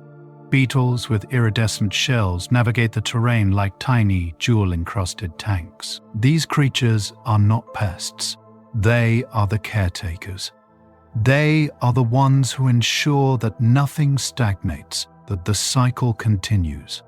They work in silence, without praise, driven by an ancient instinct to purify the earth. If you were to dig down, you would find layers of history. The leaves on top fell yesterday. The layer below that fell last year. The soil beneath that is the dust of trees that stood centuries ago. To touch the ground is to touch the past. It is a connection to the ancestors of the forest. It gives us a sense of continuity, a feeling that we are part of a long, unbroken chain of life. We are not isolated moments in time. We are resting on the accumulated wisdom of millions of years. Sometimes, in this quiet gloom, we find a fallen giant. A massive tree that has succumbed to age or storm lies prone on the ground. In the human world, a fallen structure is a ruin, a tragedy. But in the rainforest, a fallen tree is a celebration. It is known as a nurse log. As soon as it falls, it becomes a hub of new life. Moss covers it in a velvet shroud. Ferns sprout from its bark. Seedlings take root in its softening wood, finding a perfect, nutrient-rich perch to begin their lives. The nurse log teaches us that there is no such thing as a wasted end. Even in falling, the tree provides. It gives its body to the forest, becoming a bridge for the new generation. It is a beautiful image of generosity and legacy. It reminds us that our own setbacks, our own falls, can become the fertile ground for something new to grow. We can rest on the nurse log of our past experiences, knowing that they are supporting our new growth. The temperature here is remarkably stable. While the canopy bakes in the sun and chills in the wind, the forest floor remains at a constant, comfortable warmth, insulated by the layers above. It is a thermal blanket that never fluctuates. This consistency allows life to thrive without stress. It is a physical manifestation of balance. It invites us to find that stable center within ourselves, that place deep down that is not affected by the changing weather of our emotions or the external circumstances of our lives.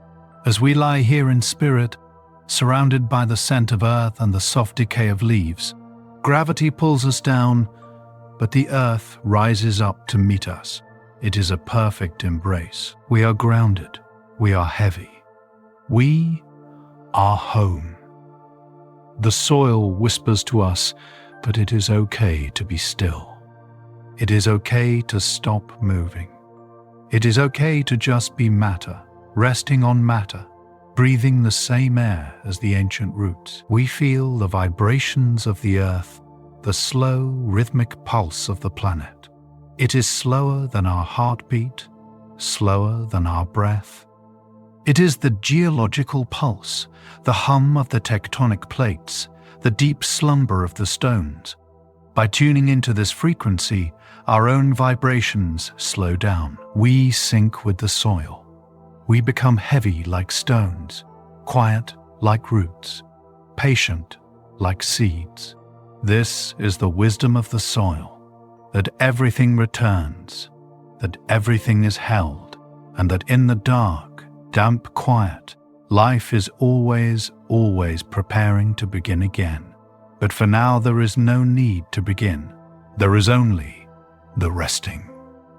There is only the safe, warm, fragrant dark of the forest floor. Now that we are resting comfortably on the forest floor, feeling the support of the soil beneath us, we are going to gently shift our perception once more, sinking down past the layer of fallen leaves and entering the dark, rich mystery of the underground. We are traveling into the microscopic world beneath the roots, where one of the most profound secrets of the rainforest is hidden. For centuries, humans looked at the forest and saw a collection of individual trees, each one standing alone, separated by space and soil, presumably fighting one another for resources. But modern science has revealed a truth that is far more beautiful and comforting. The forest is not a crowd of individuals, but a single, interconnected superorganism, bound together by an invisible network known as the Wood Wide Web. Buried within the topsoil, woven tightly around the tips of the tree roots, lies a vast, intricate fabric of fungal threads called mycelium. These threads are incredibly fine, far thinner than a human hair, and they spread out in every direction, creating a dense, white lace that permeates every cubic inch of the earth.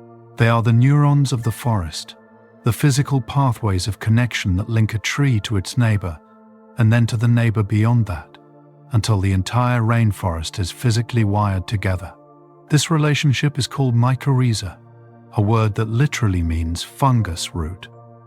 It is not a parasitic invasion, but a handshake of mutual aid that has lasted for millions of years. The fungi cannot produce their own food from the sun, so they gently wrap themselves around the roots of the trees, and the trees, in a gesture of immense generosity, pump sugar and carbon down into the soil to feed them. In return, the fungi act as a vast extension of the tree's root system, reaching far into the soil to gather water and rare minerals like phosphorus and nitrogen, which they deliver directly into the tree's veins.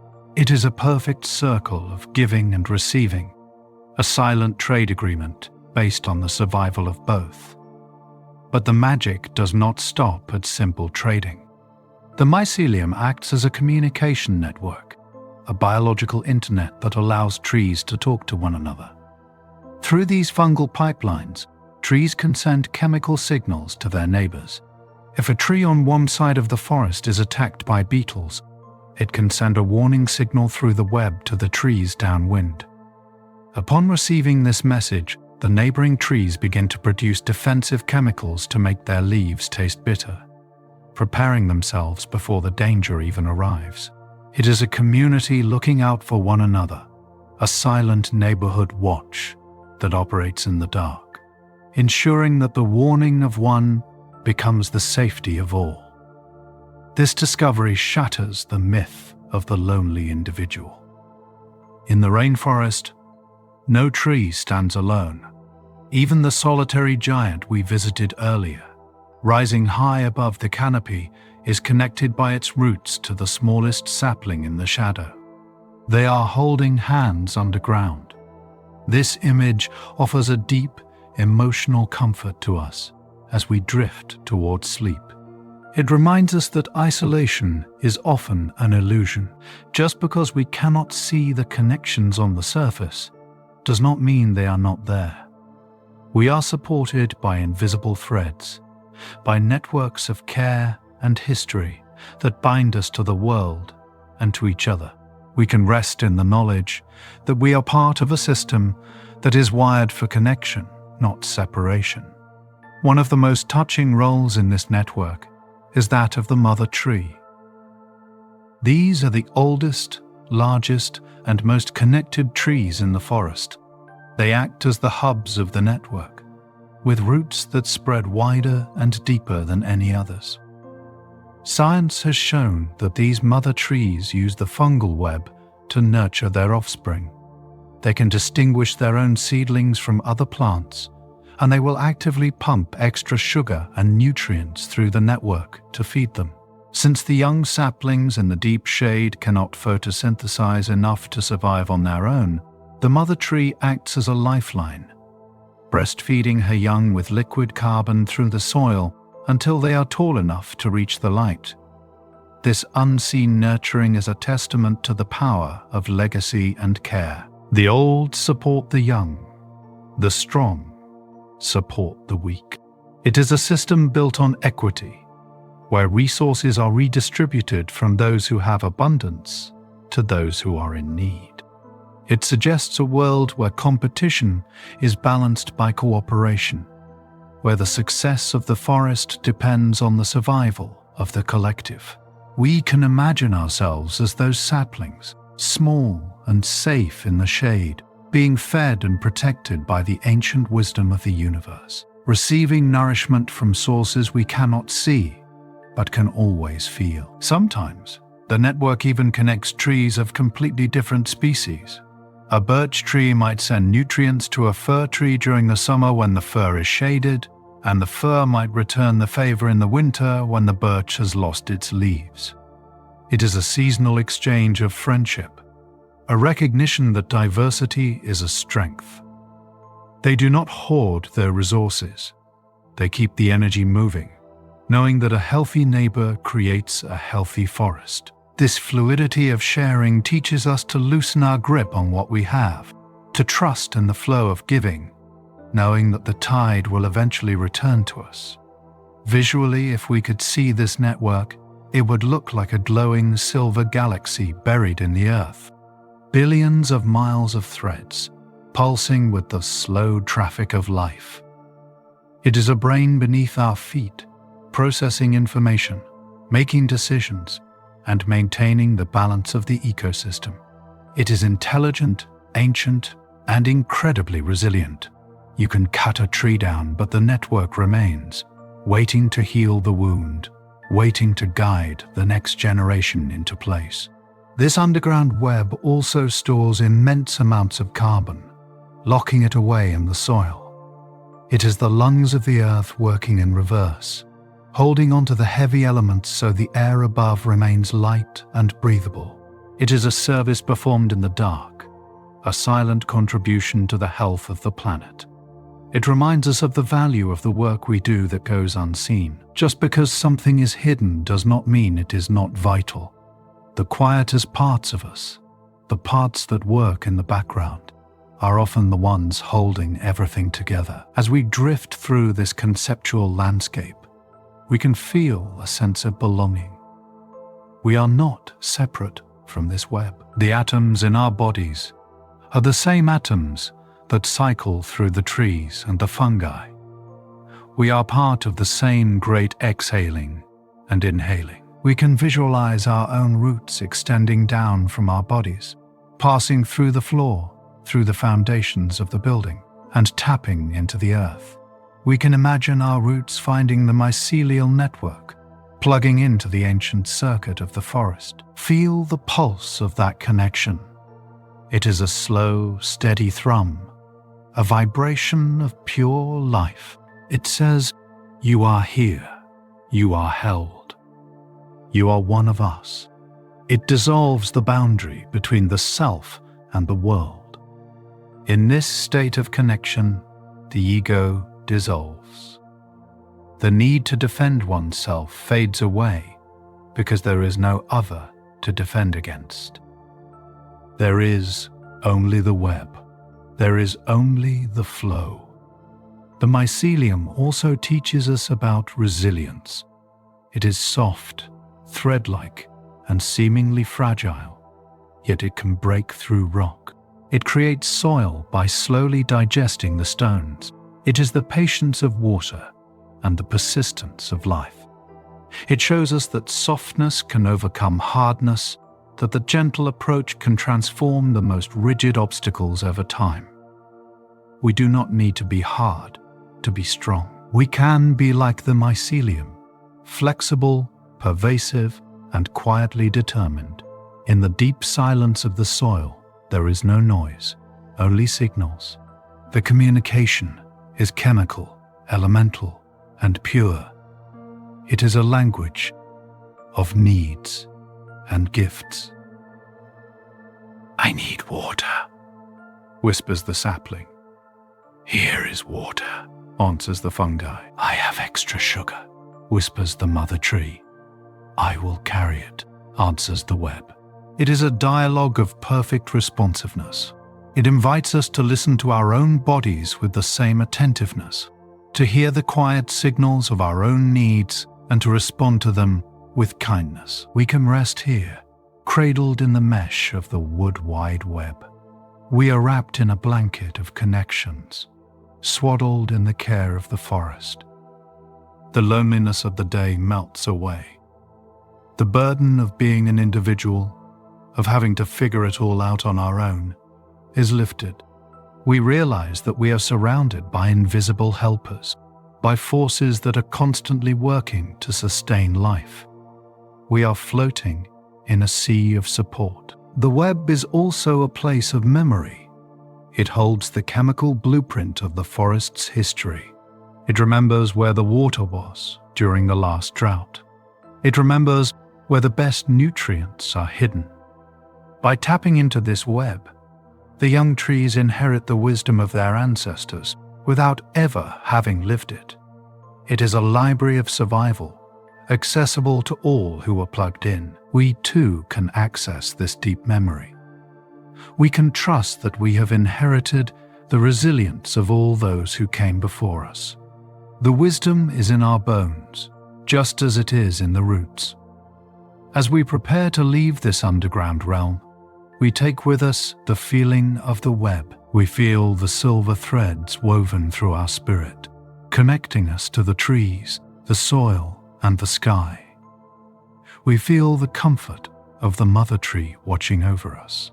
We feel the generosity of the fungi. We are part of the wood wide web. And in this web, we are safe, we are nourished, and we are never, ever alone. And so, the forest sleeps not as a collection of sleeping trees, but as a single dreaming mind, pulsing with the slow, rhythmic light of connection deep in the dark, warm earth. Rising gently from the intricate embrace of the underground web, we allow our awareness to surface once more, emerging from the soil to find ourselves drifting along the winding, liquid pathways that carve through the jungle. These are the veins of the forest, the silent serpentine rivers that carry the lifeblood of the ecosystem from the heart of the continent out to the waiting sea. While the canopy is a world of vertical height, and the understory is a world of layered depth, the river is a world of horizontal flow, a place where the primary force is not growing up, but moving forward. Many of the streams that wind through the deep rainforest, to the eye, they look like flowing obsidian or dark brewed tea, a stark contrast to the muddy, brown waters of the larger, rushing channels. This darkness is not caused by pollution or dirt, but by the very life of the forest itself. As rain filters through the layers of fallen leaves and decaying wood on the forest floor, it dissolves organic compounds known as tannins, the same substance that gives tea its color and flavor. These tannins dye the water a deep, rich amber, transforming the river into a chemically pure, acidic environment that naturally inhibits the growth of bacteria and parasites. This scientific process creates a visual masterpiece of reflection. Because the water is so dark and still, it acts as a perfect, flawless mirror. When you drift above a Blackwater river, it is often impossible to tell where the forest ends and the water begins. The trees on the banks are reflected with absolute clarity, creating a double world, one growing up toward the sky and one growing down into the water. The clouds drift across the surface of the river, just as they drift across the heavens. It creates a sensation of floating in the center of a sphere, surrounded on all sides by the green and the blue, blurring the line between reality and its reflection. In this mirror world, we find a profound stillness. the reflection does not distort. It accepts. It accepts the image of the gnarled roots, the hanging vines, and the passing birds without judgment, holding them on its surface for a moment before letting them flow away. It invites us to become like the Blackwater River, calm, deep, and reflective. It suggests that if we can still the waters of our own minds, if we can allow our thoughts to settle, we too can reflect the beauty of the world around us with perfect clarity. We can become witnesses to the passing clouds of our own emotions. The movement of these rivers is deceptively slow. In the flat basins of the rainforest, the gradient of the land is so slight that the water barely seems to move at all. It meanders in great, looping curves, turning back on itself in shapes that resemble the coils of a giant snake.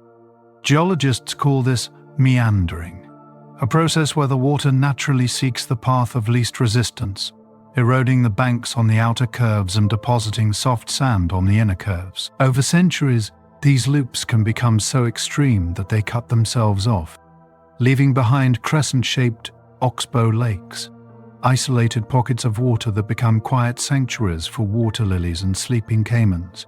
This meandering path is a lesson in the art of non-linearity. The river does not rush in a straight line from point A to point B. It takes the long way. It explores the landscape, touching every curve of the land, nourishing the widest possible area. It is in no hurry to reach the ocean. It reminds us that the goal of life is not always to get to the destination as quickly as possible, but to experience the journey fully. It validates our own winding paths, our detours, and our pauses. It tells us that there is no wasted time, only a wider flow, a deeper experience of the terrain we are moving through. Floating along these quiet arteries, we encounter the gentle giants of the water. The Amazonian manatee, a creature of pure peace, drifts through the murky depths, grazing on floating vegetation. It moves with a slowness that rivals the sloth, propelling itself with subtle undulations of its tail. It has no natural enemies in these waters and possesses no weapons, no claws, no sharp teeth. Its survival strategy is its sheer bulk and its quiet, unobtrusive nature. It is a being that has chosen softness over aggression, a living island of calm in the dark water. Alongside the manatee, the pink river dolphins navigate the gloom. Unlike their oceanic cousins who rely on sight, these dolphins have evolved to live in water where visibility is often near zero. They rely almost entirely on echolocation, sending out clicks and listening for the echoes to paint a sonic picture of their world. They can detect a fish hiding in the roots or a fallen log in the mud with incredible precision without ever seeing it. They move with grace and confidence in the dark, guided by a sense that goes deeper than vision. This reliance on inner senses speaks to the power of intuition when the waters of life are murky. When we cannot see clearly with our eyes, we can learn to trust our inner signals. We can navigate by feeling, by listening, by sensing the echoes of our environment. The dolphin does not fear the dark water. It knows the water. It teaches us that we do not need perfect clarity to move forward. We only need to trust the signals we are receiving and move with gentle confidence through the unknown. The vegetation along the riverbanks fights a different kind of battle, a battle with the rising and falling tides of the flood season. During the wet season, the river can rise by 30 or 40 feet, submerging the trunks of the trees for months at a time. The trees here, known as the flooded forest or igapo, have adapted to live half their lives underwater. They do not drown. They simply hold their breath. Their roots are tough and resistant to rot, and their fruits are designed to float, carried away by the water to plant the next generation on a distant shore. This adaptability is a testament to resilience. These trees accept the flood not as a disaster, but as a season. They know how to survive being submerged. They know that the waters will eventually recede. It is a powerful metaphor for the overwhelming emotions or circumstances that sometimes flood our own lives. We can learn to stand firm like the flooded forest, keeping our roots anchored, knowing that we are built to withstand the rising tide, and trusting that the dry land will return in its own time. As the river widens, approaching the end of its journey through the forest, it carries with it a gift for the ocean. The water is laden with sediments, tiny particles of earth, minerals and organic matter collected from the mountains and the forest floor. While the Blackwater rivers are clear, the main channels are often milky or café au lait colored, heavy with this nutrient-rich silt. When this water finally meets the sea, it creates a massive plume that spreads for hundreds of miles, feeding the microscopic plankton that form the base of the ocean's food chain. The river does not keep its riches for itself. It gathers them only to give them away. It empties itself completely into the vastness of the ocean, a final act of surrender and generosity. In this merging, the river ceases to be a river and becomes the sea. It loses its boundaries, its name, and its distinct shape, but it gains the infinite depth and power of the ocean. This transition from river to sea is the ultimate image of sleep. Just as the river widens and slows down before it merges, our minds widen and slow down as we approach the shores of sleep. We let go of the specific thoughts, the distinct worries, the I that has navigated the twists and turns of the day. We allow ourselves to flow into the great, dark, quiet ocean of rest. We surrender our boundaries. We stop trying to steer the current and simply allow ourselves to be absorbed. Imagine yourself now as a droplet of water in this great, slow river. You have traveled a long way, from the mist on the mountain, through the canopy, down to the soil, and into the stream. You have been held by the roots, filtered by the moss, and carried by the current. The journey has been long and winding, but now the river is widening. The current is becoming gentler, rocking you softly. Ahead you can feel the vast rhythmic pulse of the ocean. It is a heartbeat of salt and tide, deep and ancient. You are not afraid to enter it. You know that you are water returning to water. You feel the tension of being a separate drop dissolving. You feel the edges of your form softening. You are drifting into a space where there is no more here or there, only a boundless shimmering everywhere. The sound of the river fades into the deep, rolling hush of the sea. The surface of this internal ocean is smooth as glass, reflecting the starlight of a clear night sky.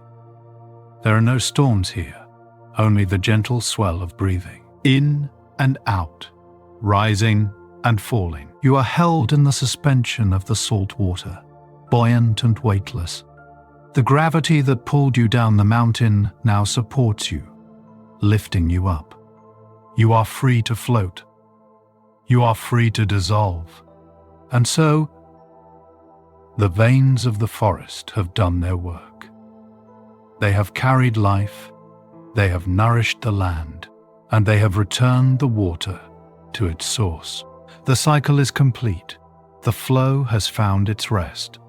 In this vast, quiet delta of the mind, there is nothing left to do but to float, to be carried by the deep, silent tides of the night, drifting further and further away from the shore into the deep blue peace of the ocean of dreams. The sun, which has governed the rhythm of the forest for the last 12 hours, finally begins its descent, sinking below the western horizon and pulling the blanket of twilight across the sky. We have reached the final stage of our journey, the moment when the vibrant green world transforms into a realm of silver and indigo shadows. This is the Nocturnal Symphony, the time when the rainforest reveals its second, more secretive soul.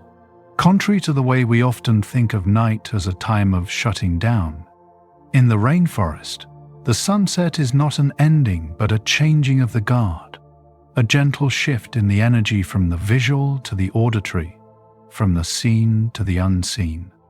As the light fades, the temperature begins to drop, bringing a welcome coolness to the humid air. The heat of the day lifts from the canopy, rising up into the atmosphere to form the clouds of tomorrow, leaving behind a fresh, crisp stillness that settles over the land like a soothing balm. This drop in temperature is the physical signal for the forest to exhale. The leaves, which have been reaching for the sun all day, relax their posture, some even folding up in a process called nyctinisty, literally tucking themselves in for the night. It is a visible winding down, a universal lowering of energy that invites us to do the same, to let our own shoulders drop, to let the tension evaporate from our skin, and to welcome the cooling touch of the dark. In this deepening gloom, the sounds of the day, the bright calls of the macaws and the chatter of the monkeys slowly fade away, replaced by a new, rhythmic soundscape. The night chorus begins tentatively at first, with a single cricket or a solitary tree frog, but soon it swells into a rich, pulsating hum that fills every corner of the forest. This is the white noise of nature, a continuous, steady vibration composed of millions of tiny voices singing in unison. It is not a noise that disturbs. Rather, it is a wall of sound that protects. It creates a sonic cocoon, wrapping the listener in a layer of privacy and safety. Scientists tell us that this rhythmic chirping, primarily created by cicadas and katydids, has a specific frequency that is naturally soothing to the human brain. It acts as a sonic screen, blocking out sudden noises and creating a predictable, repetitive pattern that the mind can latch onto. It is a lullaby that has been played on this planet for hundreds of millions of years, long before humans ever walked the earth. When we listen to it, we are tuning into the oldest song in the world. It signals to our primitive brain that all is well, that the ecosystem is functioning as it should, and that we can safely let down our guard and drift away. As the darkness becomes complete, the canopy above, which was once a ceiling of green, now becomes a silhouette of black lace against the starlight. The moon rises, not as a harsh spotlight, but as a gentle lantern filtering through the layers of leaves. In the rainforest, moonlight does not flood the ground. It trickles down. It touches a leaf here, a vine there, creating a shifting pattern of silver dappling on the forest floor. These patches of light move slowly as the moon travels across the sky, marking the passage of time with the silent sweep of a celestial clock hand. In this low light, the flowers of the night begin to open. While the day flowers are bright red and orange to attract birds, the night flowers are pale white or cream, designed to reflect the moonlight and attract moths and bats. They release a perfume that is far stronger and sweeter than their daytime counterparts, filling the cool air with heavy, intoxicating scents of jasmine, vanilla, and moonflower. This fragrance is a sensory guide, a sweet path through the dark. Breathing it in, we feel a sense of luxury and heaviness, a sedation of the senses that pulls us deeper into relaxation.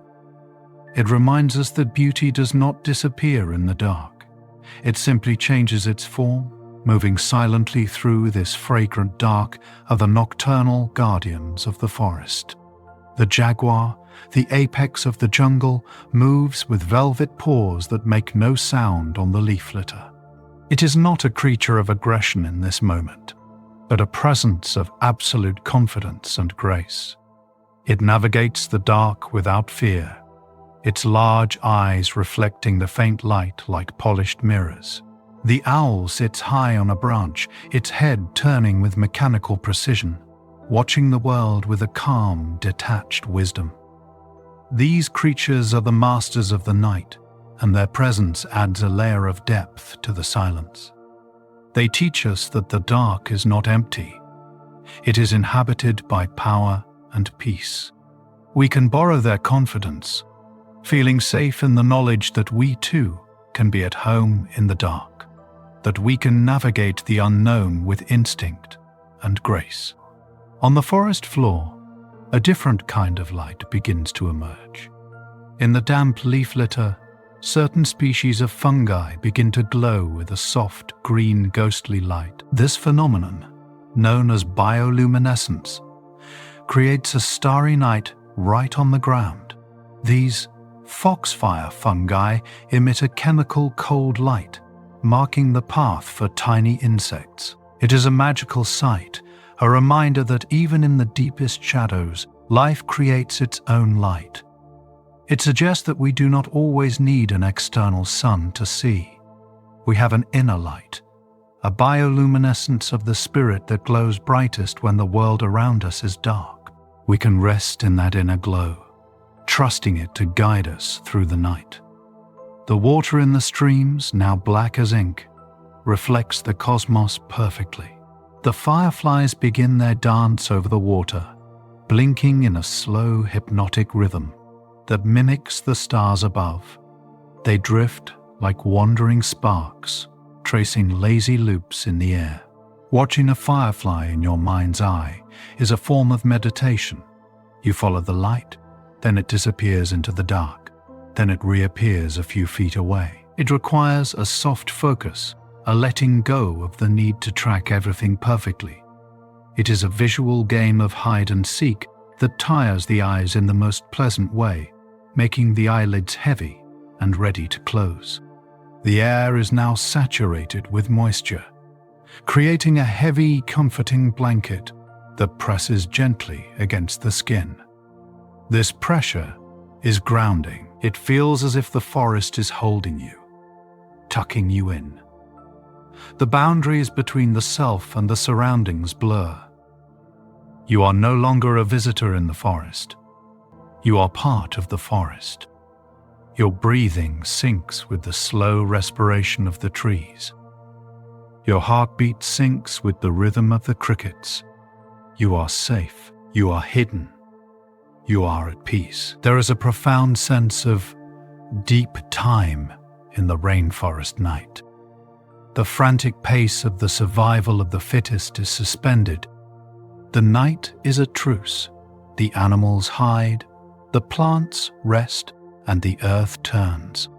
It is a time for restoration. In this darkness, the cells of the plants are repairing themselves. The networks of the fungi are pulsing with information, and the water is seeping deeper into the aquifers. It is a time of unseen work, of silent healing. We can surrender to this healing process. We can lie down on the imaginary moss, pulling the dark canopy over us like a quilt. We can trust that while we sleep, the forest is working. The world is renewing itself. We do not need to manage it. We do not need to watch it. We can simply let go and let the night do its work. As the journey comes to an end, the symphony of the night continues to play, a loop of comfort that has no end. The frogs call, the crickets hum, the water flows, and the moon watches. It is a perfect, self-sustaining system of peace. We have walked from the top of the emergent trees down to the roots, and now we rest in the center of it all, wrapped in the velvet darkness of the ancient world. The forest is a cradle, and you are the child of the earth, rocking gently in the wind, drifting on the river, sleeping in the shade. The night is long, the dark is kind, and the stars are standing watch. Thank you for drifting through the emerald depths of the ancient rainforest with me tonight.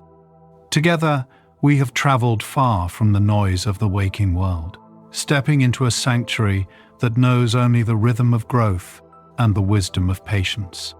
We have ascended to the lonely heights of the emergent giants, learning the strength that comes from solitude and the beauty of a wider perspective. We have floated through the hanging gardens, suspended in the misty air, realizing that we can be supported by unseen forces and that we can bloom even without touching the ground. We have felt the cool, damp embrace of the Understory, where shadows are safe and where waiting is an active, noble state of being. We have slowed our own internal clocks to match the languid pace of the sloth, releasing the urgency of the day and finding comfort in simply hanging on. We have sunk deep into the wisdom of the soil, connecting with the invisible web that binds all living things together, remembering that we are never truly alone but always held by a vast network of life. And finally, we have let ourselves flow like the Blackwater rivers, dark and reflective, merging seamlessly into the great quiet ocean of the night. If these calm, curious explorations help you unwind, it helps other sleepy souls find their way here too. And now, let all of those images gently drift away. You do not need to hold on to the picture of the trees, or the sound of the rain, or the science of the roots any longer. Your mind has done enough work for today. You have walked the path, you have learned the lessons, and now you can lay the burden of understanding down. The forest does not need you to watch it for it to exist. It will continue its slow, magnificent dance, whether you are awake or asleep. The leaves will continue to breathe, the water will continue to flow, and the moon will continue its silent watch over the canopy. You are free to let go. Feel the space around you growing quiet and dim. The walls of your room are dissolving into the soft, protective darkness of the jungle night. You are safely nestled in the heart of the world, protected by layers of leaves, by the distance of miles, and by the peace of the earth itself. The emails, the lists, the worries of tomorrow, they are all far away, outside the forest, unable to reach you in this deep, hidden place. You are in the eye of the storm, the center of the calm. Bring your attention back to your own body one last time. Feel the heaviness of your limbs, sinking deeper into the mattress as if it were the soft, mossy floor of the rainforest. Let your legs be heavy like the roots of the great kapok tree, anchored and still. Let your spine uncurl and relax like a vine resting on a branch. Let your hands soften, open and empty, holding on to nothing. Let your breathing become the wind in the trees, slow, steady and rhythmic, in and out, a gentle rustling of air that cleanses and soothes. Rest in the knowledge that mystery itself is a kind of lullaby. We do not need to know every answer. We only need to trust the process. Life knows how to renew itself. Just as the forest repairs itself in the dark, your body and mind are now entering their own time of repair. You are part of nature, and you deserve this rest just as much as the trees and the birds. You are a living thread in the long, unfolding pattern of the earth. The night is fully here. The symphony of the crickets is humming a shield of sound around you. The air is cool and sweet. Everything is slow. Everything is safe. Allow your eyelids to close completely now, shutting out the last of the light. Sink down past the canopy, past the understory, into the warm, dark, dreamless earth. Close your eyes, rest, and dream of a quiet, radiant sea of green. Good night.